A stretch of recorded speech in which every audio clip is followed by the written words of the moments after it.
thank you all for joining on this beautiful day. I see some of you outside, which is lovely. And today's Compost Tea Talk, which is just a lunch and learn opportunity. We're going to be talking about understanding soil tests and what they mean and what they don't mean. And if you're using compost, how do you reconcile that? And there should be some time for Q&A afterwards. Just as a frame of reference, the Tea Talk series is part of an on-farm community scale composting project that the Composting Association of Vermont is managing. I'm Natasha Duarte, the director of the Composting Association of Vermont.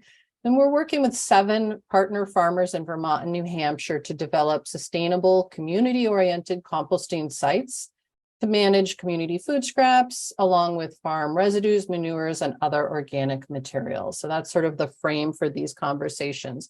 All right, and so before Wendy Sue gets into the agenda for today, I just want to introduce her. Wendy Sue, I've been working with her now for, coming up on 6 years, which is an amazing thing. Wendy Sue is on the board of directors for the Composting Association of Vermont. She has more than 30 years experience in ecological agriculture education. She taught the concepts of ecological agriculture, biodiversity conservation, ag, food systems and food system value chains, soil science and composting for Prescott College, Green Mountain College, Hogback Community College, the University of Vermont, and Dartmouth College. Wendy Sue teaches soil science and garden planning for the UVM Master Gardener program and basic composting and soil science for the Master Composter program. She has conducted farm processing and compost audits for the Vermont organic farmers since 1998. So Wendy Sue, we're super happy to have you with us today, bringing your wealth of experience and knowledge. We're going to go through some content, and then there should be time for Q&A. So I see folks are already introducing themselves in the chat. That's awesome. And if you have questions, feel free to go ahead and put them in chat at any time, but we'll probably hold them until we break for questions. So don't worry about it, but don't feel like you have to remember it either. And with that, Wendy Sue, I'm going to go ahead and pass it off to you. Thank you so much for having me, everyone. So soil testing and soils in general can be a little confusing and overwhelming. And I have been studying soils since 1978, and I feel like there's so much to know on this topic that I don't know at all. So please don't worry if you feel that way. That's just normal. Now, today we're going to talk a little bit about soil testing, and then we're going to look at your soil test. Okay, so what's in your soil? There are reasons why we soil test, and it's a really good idea to test soil and also test compost too. Soil testing helps us create baseline information, especially for new fields, like what's there to start. And then over time, we can see how our soil management is impacting the soil. Is it doing what we want it to do? And it also is a really good thing to address any issues. Do you have any deficiencies? Do you have any excess nutrients like phosphorus, which we have problems in Vermont? And there's other places in the country too. Do you have any issues with heavy metals? And this is really important. If you haven't done a metal test, to do a heavy metal test so that you can see if there are any issues out there, because we live in a world that has used metals for all kinds of things. In times before we have the carbon-based pesticides we have now, they were metal-based, and a lot of old orchards all over the place in New England, they used heavy metals like zinc chloride, lead chloride for fungicides, cadmium chloride, things like that, and sulfate forms too, and because that's what they had. And so, you want to make sure your soil isn't one of those places. And it's really good to spend the time to test soil, so that you make sure that you're apply your fertilizers and compost thoughtfully so that you're not wasting money and polluting the environment, and you're putting on what's needed. So what's the point? Well, the point of soil testing, or to do a soil test, is to make sure for any nutrient, and in this example, I pick phosphorus because it's such a big issue in Vermont. We want to know we have enough to meet the crop. That's called the critical soil test level, but not more than that, because then we are wasting our money if we're putting materials on, or we're polluting the environment. And our environment is being hammered by all kinds of things these days. And so we want to get it right. And so to hit this critical point, which is where the red dot is on the curve. And we do this, soil scientists have done this. What they do is they'll take an extractant, and there are several that are used in New England, and all of your soil tests, we're using some of them. And they want one that represents the soils well, and will see what the plant sees. And they'll do fertility studies. They'll put the fertilizers out there, different soil test levels, look at the crop yield, and hopefully you get at this critical soil level. So you know which soil test amount gives you that level. And that's how we determine the recommendations, is by data on our soils or soils that are similar to ours. And so that if we have extractant testing for X, Y will give us the yield we want. That's essentially it. So the extractants that are approved or recommended for Vermont by the university system, and there's a publication I found that had this in it and a lot more, tons of stuff about soil testing, are these three, and they're in alphabetical order. The first, or actually not quite, the first is Malix 3, which is an extractant that combines acetic acid, ammonium nitrate, ammonium fluoride, which is very strong, and nitric acid. It's got a pH and EDTA. It's got a pH of 2.5. So it's kind of a strong acid, but the data correlates to give us what the plant sees for the recommendations it makes. The Morgan test, which was actually developed in Connecticut, has ammonium acetate, sodium acetate rather, and acetic acid, pH 4.8. And the modified Morgan's extract, which kind of came out of the Connecticut, but the one that's used in Vermont and Maine, which some of you had soil tests for, was developed with Vermont and Maine, figuring out how to get these recommendations correct. And that's ammonium acetate with a pH of 4.8. And so it's a weak acid, and it kind of sees what the plant sees, because our soils in New England tend to be kind of acidic. Now, there are three approaches to chemical soil testing. And the first is the sufficiency approach. The second is the build and maintain approach. And the last is the base cation saturation ratio approach. The first two, they have a general philosophy that there's a critical level, that's the red dot on the curve, that you want to approach. And if your nutrients are below that, your crop yield will suffer. If your nutrient levels are above that, you'll have excess nutrients the crop can't use. And for the most states in New England, and I'm sure it's true in the Midwest and other places, corn was used as the crop in those curves because we had the most acreage of it. So that's the thing that was used the most. And so for Vermont and Maine, that's true too. So anyways, they use this idea that you want to have that optimum, get that optimum place, that critical soil test level, the red dot on the curve. The sufficiency approach, where it differs, is that it's a little more conservative. It tries to meet the crop need, where the build and maintain will kind of work to build more fertility in the soil. I think in Vermont and Maine, why we take a sufficiency approach in our soil tests is because there's so much issue with excess phosphorus that we really don't want to build any more phosphorus into the soil. And there are some farms in New England that, they like from the dairy farms, they're putting manure out only the amount the crop is going to use. That's it. They can't put anything more out because their soils have more phosphorus than needed. Now, the base cation saturation ratio, that's a little different. And it has this idea that you want to create a balance of calcium, magnesium, and potassium in the soil.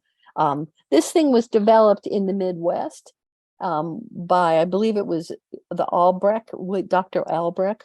And, the soils in Missouri have, can have some free calcium. So that these ratios are way more important in places where you have excess amounts of some of these cations. But anytime, a lot of places, as the research has looked at this and found some flaws in using this. And so a lot of labs don't use this approach anymore, although I do believe Logan Lab does. So anyways, that's it. And I know on the UVM soil test, they will say that if you have about 20 calcium to 4 magnesium to 1 potassium, you're okay. But there's no real data saying what those ratios ought to be or when there will be a problem. So we don't have a lot to back that one up. So for soil test levels, and this came out of the New England Vegetable Management Guide, which has some great stuff about soil testing, and it's free and online. If you want to understand more about it, and some of what I'm telling you now came right from there, it's a great place to look. So pretty much all soil tests have an interpretation. What's low to high, and theirs is very low, low, optimum, above optimum, and then environmental critical level, which means you have a problem and you're going to create a problem for the environment, especially with phosphorus. And most soil tests have some version of 4 or 5 categories.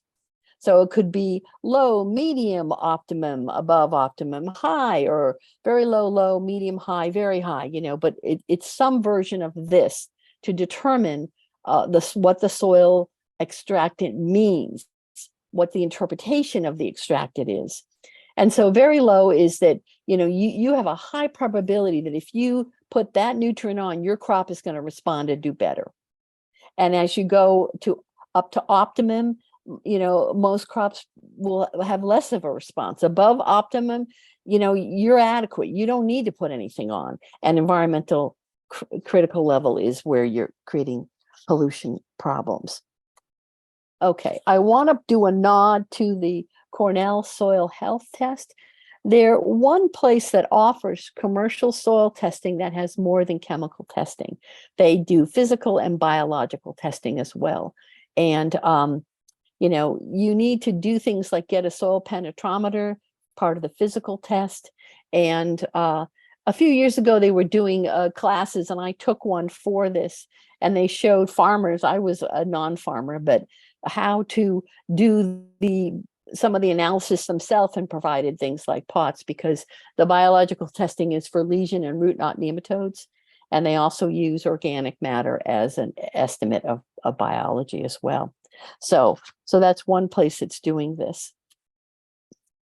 I also wanted to make a comment about heavy metals, because a lot of times people aren't thinking about those.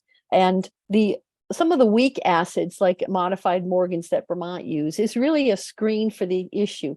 If you do a metal test and you find some lead, then they're going to recommend that you do a total test. And that's a really different, a total metal test.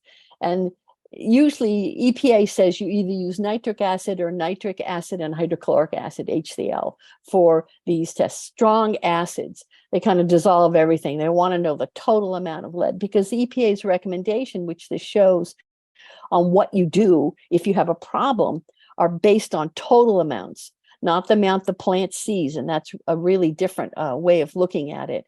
The weak acids are saying, okay, here's what the plant's going to see. Here's what's available. Whereas the total is, here's everything that's in the soil, even if it may not be available to the plant. And I'll make a note. Years ago, I learned that zinc, when you do like a modified Morgans or a weak acid test, high zinc can indicate you might have a lead issue. And so at that time, the UVM lab, and Dr. Don Ross was running the lab, and he told me this, that if they saw high zinc, they would recommend the person do a lead test just to make sure. It doesn't always coincide, but sometimes they're seeing that kind of thing. So, if you haven't done one, it's a really important thing to do to protect you and your farm. Okay, so we're going to talk about some soil tests now. And the first one is for Open Woods Farm. And you can see that this is from UMaine, and the University of Vermont sends its samples to the University of Maine to be extracted. So they do all the physical testing, it's in the data back, and then it goes into the UVM form to go on there. So if you're a Vermont farmer, you're essentially getting this, and this is a modified Morgan's at pH 4.8 extractant for this soil test. And what is nice is I really like these charts where they show you where you are on those levels, low, medium. So this one has 4, low, medium, optimum, or above optimum. And you can look here, the organic matter level is 8.7, which is pretty high. So if Sayer is here, can you tell me what the texture of your soil is for this soil? If you don't mind, if you can unmute and tell me. It's actually a fairly sandy soil, which is kind of surprising, but I do almost no tilling, so that could be part of the reason. Okay, so that does surprise me, because one of the things that's kind of interesting about soils is the finer textured, the more organic matter you tend to get. And clays tend to have organic matter levels, they can be up near 8, 8%. And sandy soils can be as low as 0.5% or 1%, because but no till you'd have higher amounts. And this may be something to do with past history. It may have been a barnyard or something like that, but that's very high. And the reason why I ask is because in general, one of the kind of basic rules that people use is for organic matter, for every 1% you have, you get somewhere between 10 and 20 pounds of nitrogen per acre per year. So for an acre, you'd get 90 to 180 pounds of nitrogen. And that's really, quite a bit, depending on whether you feel conservative or more liberal about how much nitrogen you're going to get out. But if we picked a halfway mark, which would be somewhere around, let's see, I'm going to go down by 60, let's say 150, that will meet the needs of many vegetable crops. And so, that's something to, and Natasha has a whole bunch of other materials from me on figuring out your fertilizers essentially, and nitrogen credits and things like that. So you guys might be doing some of that. And, you can decide that maybe you don't need any nitrogen at all. Now the phosphorus on this one is medium. So they do recommend putting some phosphorus on.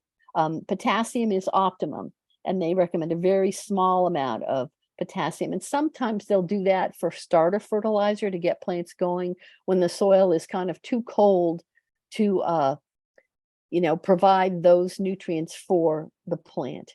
So in terms of using compost, this would be, I think, a good soil to use some compost in terms of the phosphorus and the potassium. The organic matter is quite high, and that also may be an anomaly if you, it depends on how you took your soil sample, I'll say that. I might even want you to do another soil test on this field. And if you didn't follow the directions completely, where you kind of make a transect across the field and you take samples, cut the top 1/4 inch off, use a clean spade and a clean pail, and mix it up and then put it in the bag, because you might have hit a hot spot where actually it might not be representative. So anyways, that's some things I have to say about that. And I'll continue on. The next one is for the top, and that was a new field, actually. This one is your top field. This one has phosphorus reaching to optimum, and potassium needs a little bit of support there. One thing I noticed about this one is that it's got very high copper and zinc. And so this might be a soil test that I actually go for a heavy metal test on, and just to see, what's going on with other metals in soil that are not considered micronutrients because of those high levels. And so here, with the phosphorus being optimum, they might just say, you're doing replacement essentially, you're close. So that's what they're going to recommend is a lower amount. Where the potassium, you want to build that up a little bit because it is very low. And here the organic matter is high at 8% as well. So now we're going to go to the next one, which is, I think this is bottom. I can't see it because the zoom is in the way. Let me see if I can move that. Oh, this is cat tunnel, actually. Okay. Actually, I think I missed bottom. Let's go back. Okay, here's bottom. So this one has really high levels of a lot of things. And they're just recommending a little bit of phosphorus for replacement and some nitrogen here. But I'm not even sure you need that because your organic matter is 9.5. Again, that's really, really high. And look at the zinc and copper. So this would be another one where I'd want to have you do a metal test on that as well. Okay, so we'll go to the cat tunnel. And a cat tunnel is plastic that's outside over a field. And here we have low phosphorus, low potassium. Organic matter is high though, at 9.7%. They say it's optimum. That's pretty high. And I think, and you have a very high level of zinc and cadmium. Oh, we popped over to the high tunnel because this thing just bumped to the next one. And so your high tunnel, sometimes with high tunnels, when you get to the point where your soil is more like media or a potting mix, they say do a saturated media test. I don't think you're quite there, but that's something that they'll do at the University of Maine and University of Massachusetts. So here, organic matter 8.5, phosphorus very low, potassium very low. They're recommending those nutrients and some nitrogen as well. So, and again, look at the copper and zinc. Okay, we'll go to the next one. All right, so here we have High Water Farm, and this is a UNH. UNH uses the Malick test, and I'll show you some interpretation for that in a little bit. But it's one of the ones used in the Northeast, and they have a nice, if you can see where my pointer is. Whoops, that kicked me to the next one. They have a nice thing where they give you the range, and they'll tell you that, it's OA is above optimum, VL is very low. So here, we're above optimum in calcium, magnesium. It might mean that you have limestone bedrock, in the Champlain Valley. That's often true. And it's just the way the soil is. The phosphorus, however, is very high. It is above optimum. The optimum range is 36 to 75, and you're at 291, which is really pretty high. So for that one, you're going to want to maybe use peat moss or something that doesn't put phosphorus in the soil. And they recommend, if you look at the other side, they recommend some no phosphorus, but some nitrogen. And they'll tell you even how to put it on, whether it's broadcast and incorporate, you band at planting time, or you do a side dressing 1 and 2. And they're saying based on your organic matter content, which is 45% for 1,000 square feet. They're doing this based on what you're planting. You get 45 pounds of nitrogen per acre. So there you have that. So we go to the second one, and this one is a high tunnel. And so here, we look here, I'm looking at organic matter, 2.85%. This one does not need a saturated media test. It's got kind of what's normal for soil. High calcium and a magnesium again. The potassium is very low, and the phosphorus is very high. So here you wouldn't want to put anything on that has any phosphorus, and compost does have phosphorus in it most of the time. So you get some credits for nitrogen, but it's very little, because your organic matter is very low. and you'll put on some nutrients like nitrogen and potassium.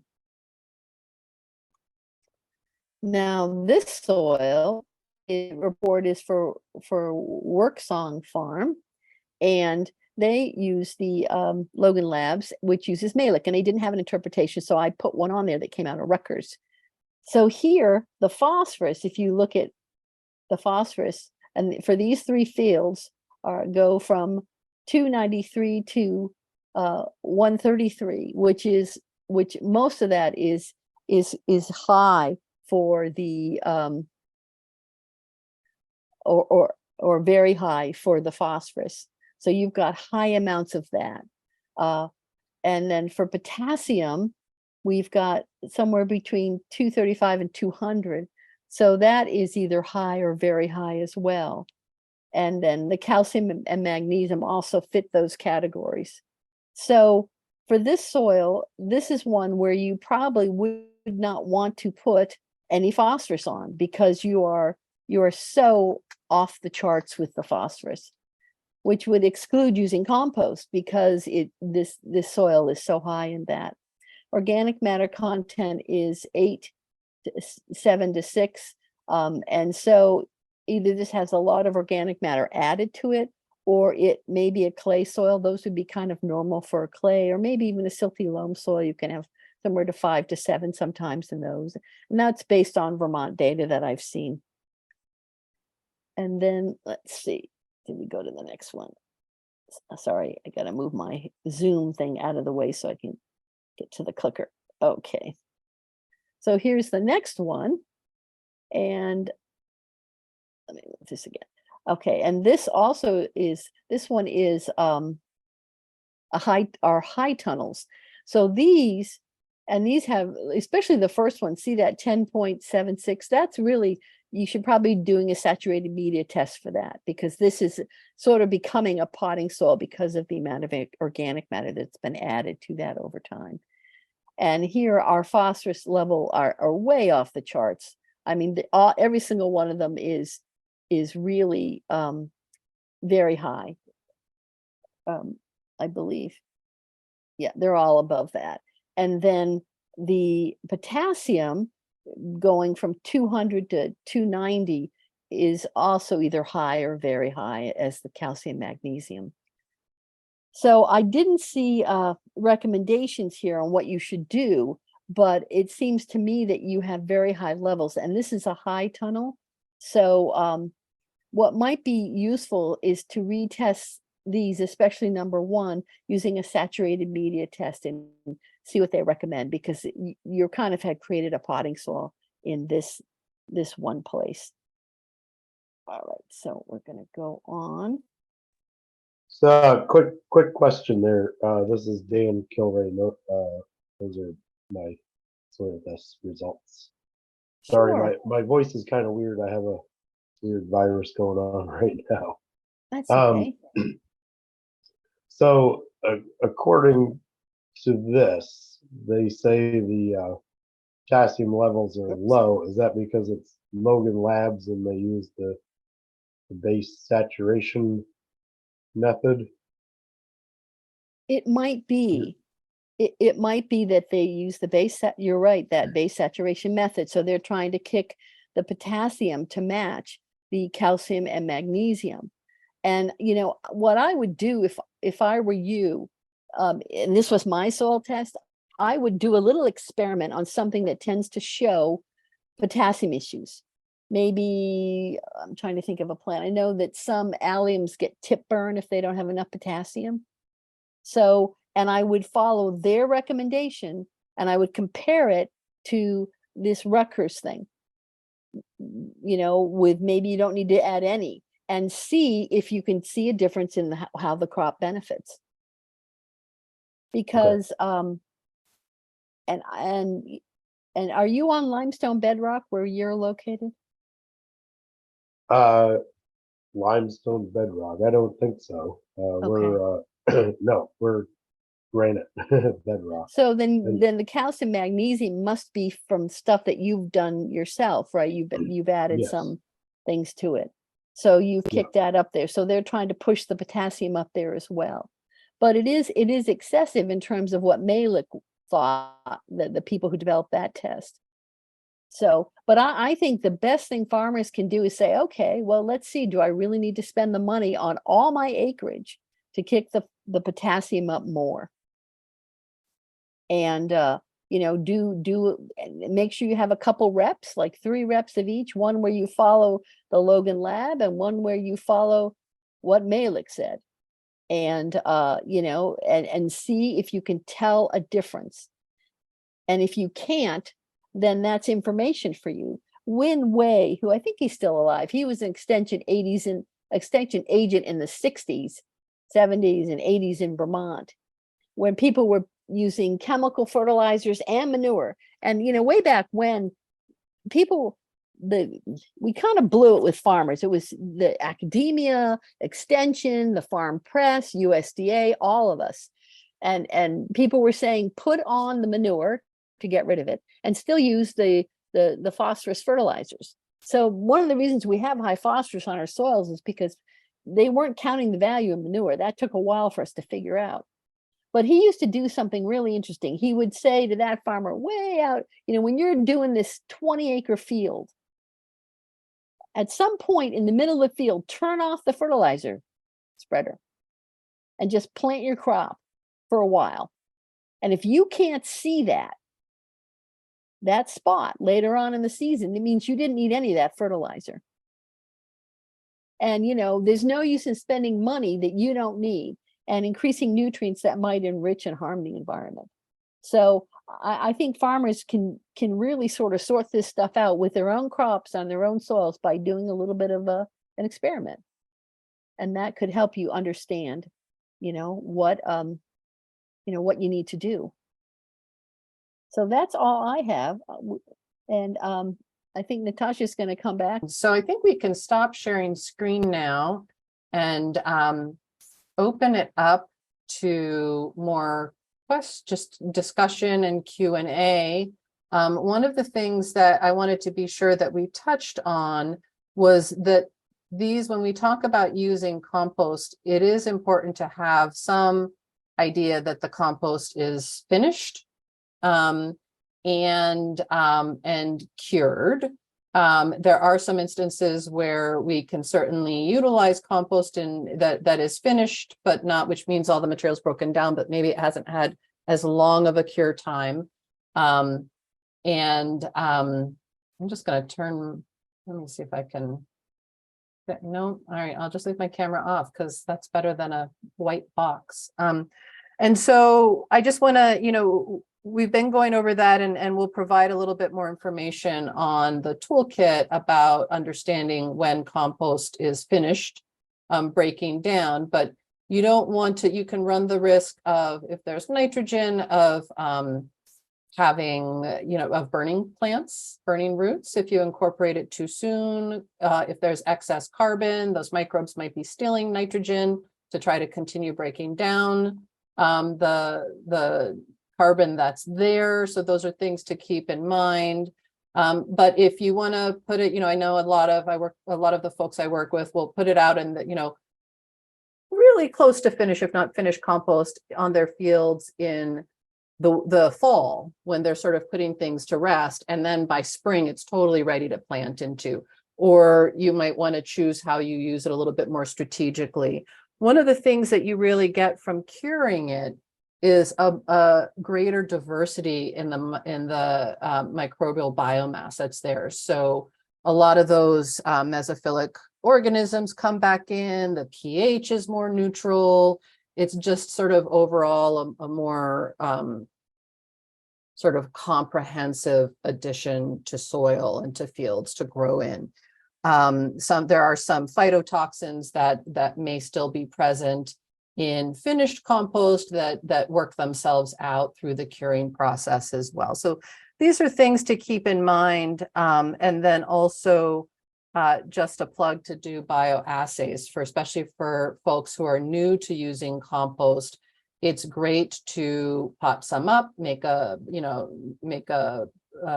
seeding medium or a potting medium, and see what grows and if it grows how you expect it to. So you're looking for germination rates there and any other potential issues.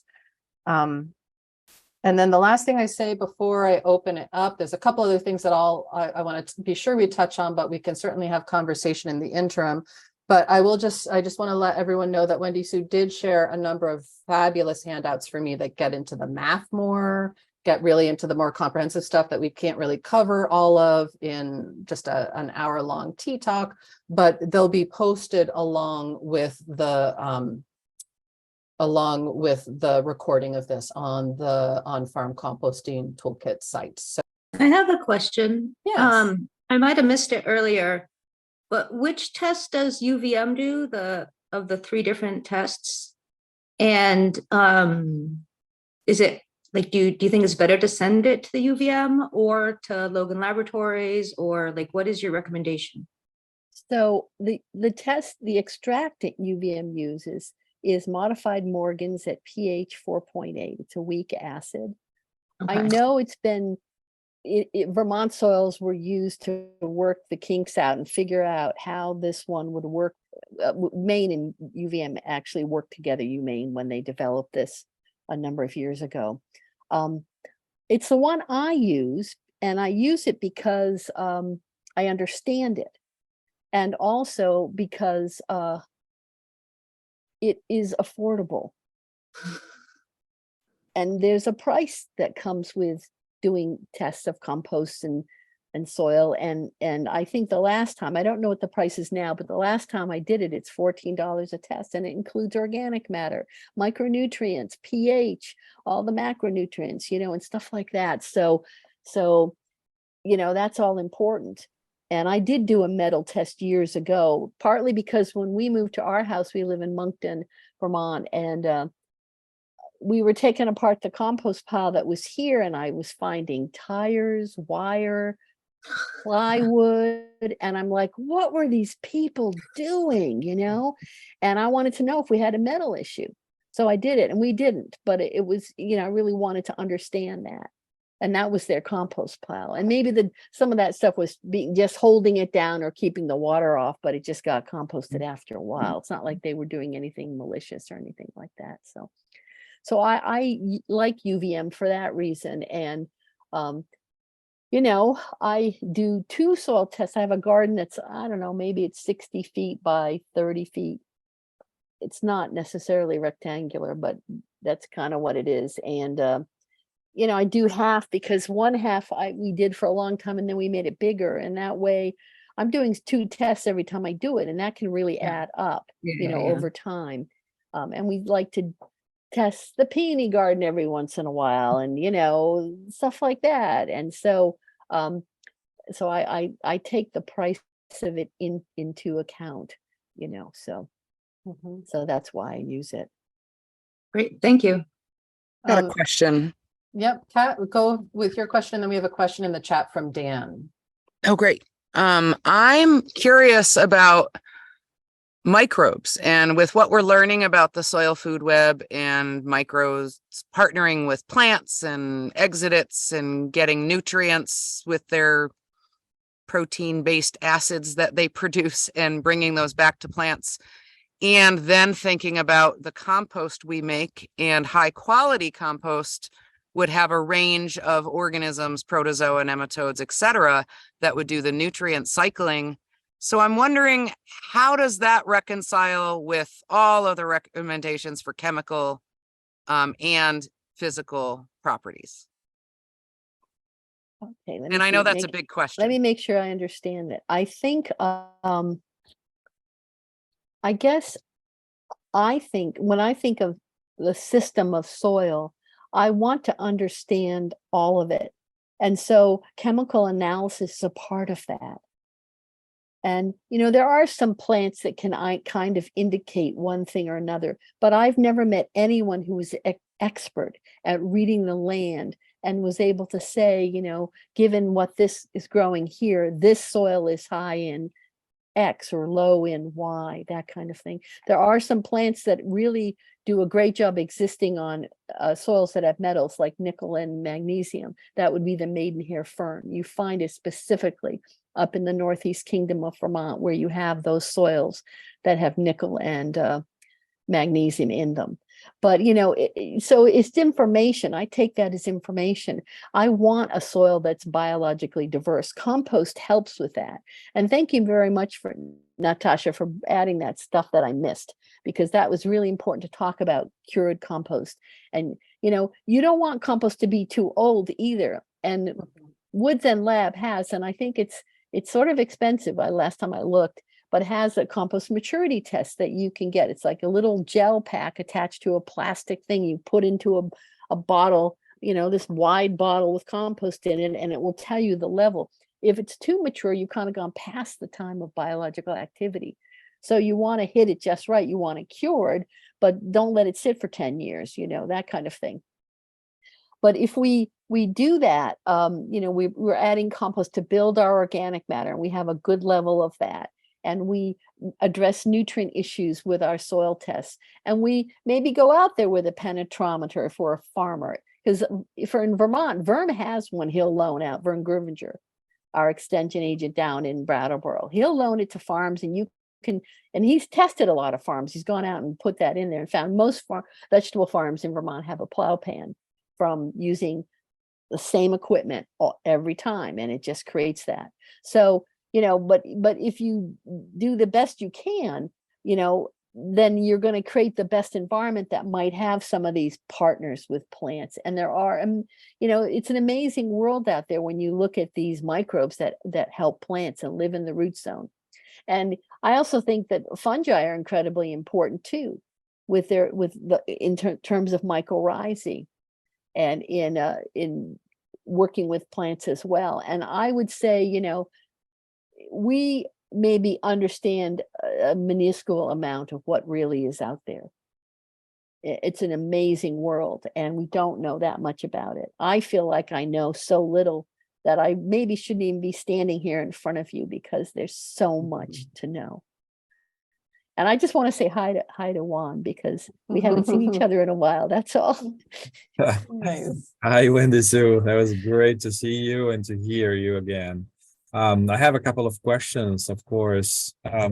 So Juan, unless it's related directly to the microbiology conversation, I just want to go to Dan's, who put it in the chat, his question in the chat first, unless it's a continuation of this specific conversation. Yeah. Okay, and then I'll come right to you afterwards. So Okay. Dan asks, where is a good place to get recommendations? He usually trusts his fertilizer rep, but now he's wondering if he should seek other opinions. And so, Wendy, so you already looked at some of his tests and gave recommendations, but do you have other more general suggestions on that point? Let me just look back and see which ones they were. So he's in Maine. He's in Maine. Okay. I'm sorry. No. New Hampshire. Sorry, I was looking at a Maine test thing. Okay. What is the name of his farm? Works on Farm. Okay. So if I was in New Hampshire, I would either go with the New Hampshire Extension Lab, or I would go with UMaine or Vermont. I would do one of the extension systems that are in the upper or the northern New England for soil tests. And I would pick, maybe I would go with New Hampshire, because that is your system. Your extension system is in New Hampshire if you're in there. And you have Becky Seidman, who's amazing as an extension agent, who works with growers in New Hampshire, and she understands that test. She can look at your soil test and help you with it. I don't know if New Hampshire does this, but in Vermont, Vern Gruvinger, if you get tested at UVM, gets a copy of it, and he will make you up a soil fertility plan. And you can say to him, I don't have a lot of money this year, Vern, and he'll make it as affordable as he can. So those people in extension really are here to help folks, and you can say, I really want to use compost. I've got a great finished compost. Here's my compost test, and he'll help you do it. So, I would go with the extension system to get your your soil test results. And if you have liked what you've gotten so far, you think they've done a good job, then I might do a little test. And I'll tell you, a few years ago, actually a number of years ago, maybe it was in the 80s, I think. Just a few years ago. In the 80s. So that's a number of years ago. Somebody sent a same soil from several different states to all these different labs. And I think this was written up in New Farm magazine. And they got all these soil test results back and recommendations that were very different for the same soil. And it kind of blew the whole soil testing community up. And everybody started working much harder to try to make sure everything was accurate. And I'll tell you, some of the things that came out that were from fertilizer dealers were much higher recommendations than some of the university extension people. And then a few years later, maybe it was, I don't know, 7 years later, they did it again and they got things that were much more representative for the same soil. But farmers can do this too. You can send samples out and send the same sample to different places, or use the recommendations you get for the same sample and do a little test and see what does better on your place to help you determine what you want to do. I think one of the most important things, and then we'll go to Juan and then Sayer, but just to tag on to that, Wendy Sue, is it is often easy, I think, especially from my experience with fertilizer reps, to discount, like Wendy Sue was talking about the manure, to be like, not take into account what comes with compost application. And so for you folks who are starting to make your own compost and utilize that compost, it's super important that that is very intentionally added into your plan. So Juan, go ahead, and then we'll. And I'm going to add something. Yeah. So, I have high phosphorus in my garden and I did it to myself. So if you've done this, don't feel bad. And I have a PhD in soil science. So if a soil scientist PhD can do it, anybody can do it. And I'm not the only one. Bill Jokel at UVM also, he fessed up to me. He had, when he was there, had high phosphorus in his garden. And I'll tell you how I did it. I did it with rock phosphate. And I was adding it without doing enough soil testing. And I was adding it based on the available amount, the amount the plant sees, instead of the total amount that comes with it. And now the numbers are coming down because I've been using peat moss and being a lot more careful. So don't feel bad if you feel like, oh, what have I done? We're all kind of learning together. So that I just wanted to say that. Go ahead, Juan. Thank you, Wendy Sue. Yeah. I don't know if you realize that I changed my name and. Oh, we can't hear you. Extension. Oh, you're very quiet, Juan. Because my microphone there is you not. go. I'm not pointing to my microphone. I just renamed my name and put UVM extension just because Wendy Sue spoke so well about UVM extensions. Thank you. But my questions are, maybe I didn't pick up when you spoke about phosphorus between the two Melic 3 and Modified Morgan, but I wanted to understand why there's so much difference and so much spread between the two tests in phosphorus. And the second question is, if I have a farm in Vermont and another farm in the Midwest, can I do Modified Morgan for both farms?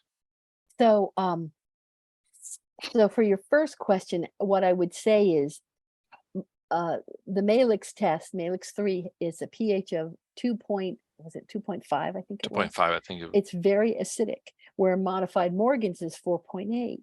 So, and it's not so much an issue of what the extractant does, is how that is correlated to plant yield, your growth of your plant. And it's that interpretation that's important.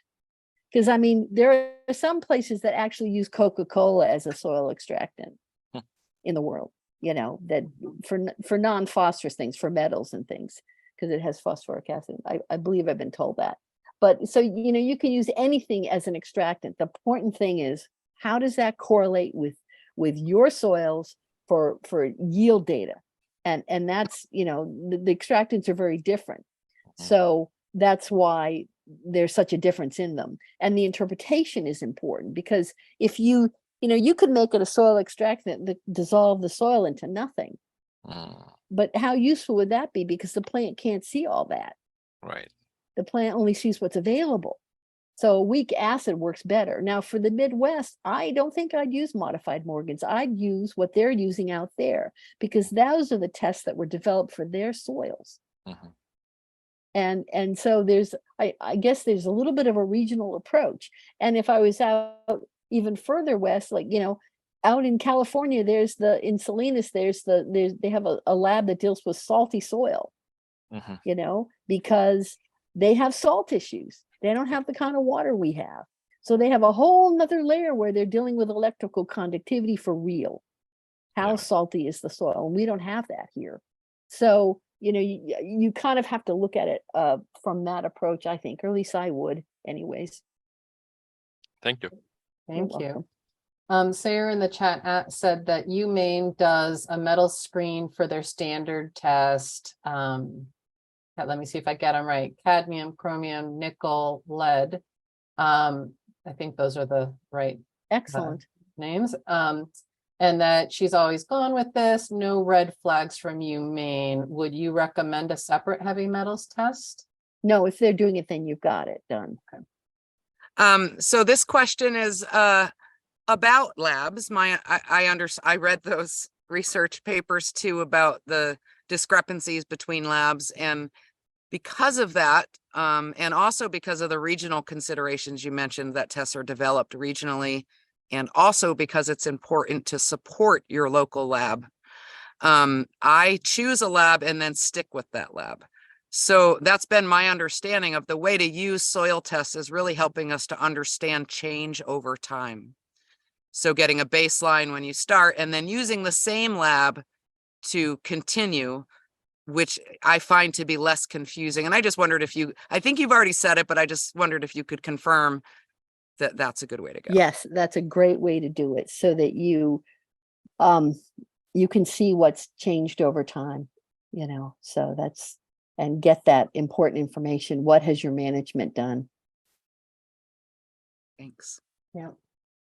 Awesome. The last thing that I'll say, just because I love soil microbiology, is maybe we'll do a future tea talk on microscopy and some of the tests that are out there and what you can tell and sort of the different levels. I mean, there's respiration tests, but that tells you have life in your soil, but it really doesn't tell you who is there. But there's some also, I mean, this isn't a standard thing. It's also really, to get a little bit deeper than that, you need to do microscope work, but there's a lot of accessible things that can be done pretty easily. And you may not know down to the DNA level, but like, are there fungi there? That's really important. It can be really important. Is it primarily bacteria? Is there diversity, even if you're not quite sure what it is all entirely? Or does it all look the same, right? Like, so there are these things that you can have. And there's some interesting work that's being done by Compost for Good in New York State from John Culpepper's work. And he's starting to do more biology work as well with the farmers he works with, and microscope work. Is that he was working with some farmers who had actually really high organic matter, but almost no diversity in the life. And so that also, like just understanding, and like Wendy Sue said, there's still so much we're learning, which is fabulous and exciting, but understanding that the role that the microbes play, that biomass plays in circulating nutrients, in helping create and support healthy disease-resistant plants, in making those more nutrients available. And so it's not all just organic matter that is a good soil health indication, but it'd be fun to do a little bit more of a deep dive in there. And I have some ideas of folks we could potentially invite. So stay tuned on that. I saw some heads nodding, so maybe there's shared interest in that. But I just love looking for biology in soil and compost samples. And I think as I totally agree with Wendy Sue, the chemical analysis, it's not to be diminished or missed. And especially when you come into like some of the micronutrients for specific crops that you need, like that's really valuable information. But just keep in mind that it gives you part of the soil story. and not all of the soil story. I think we'll leave it there unless anyone else would like to have some closing remarks. Wendy Sue, thank you so much for joining us. Thanks to our farmers for sharing your soil tests. Hopefully that was helpful. Kat Buxton is putting a plug in for the Soil Food Web School based on the work of Elaine Ingram and friends. They're actually having a free 4-part, we've just had the first part, but a free 4-part learning series on farming with fungi. So, and how to know what's there and they're just getting into that. And so you guys can look that up. And I will be sending within the hour, you'll be getting a link to that very short survey. So if you folks can just take the minute it takes to answer that, that's super helpful for us. And we greatly appreciate it. Yeah. And with that, thanks to everybody.